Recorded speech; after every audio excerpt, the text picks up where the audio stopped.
Assalamualaikum warahmatullahi wabarakatuh. কবৰস্থানত মহিলা মানুহ যাব পাৰে নে নাই, জিয়াৰত কৰিব পাৰে নে নাই?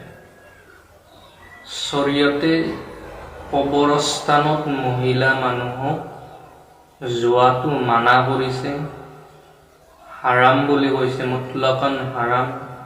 তাত যোৱা জাইজ নাই মাইকী মানুহৰ কাৰণে।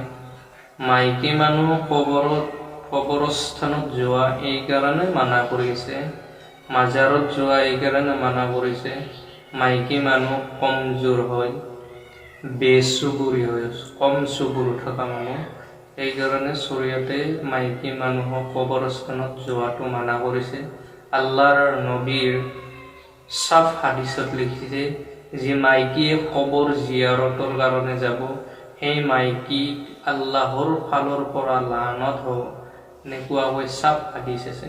গতিকে মোৰ অনুৰোধ, যাতে মাইকীবিলাকক সকলো পুৰুষে মানা কৰি দিয়ে কবৰস্থানত যাতে নাযায় জিয়াৰতৰ কাৰণে, এনে কবৰস্থানত যাতে মাইকী মানুহ প্ৰৱেশ নকৰে।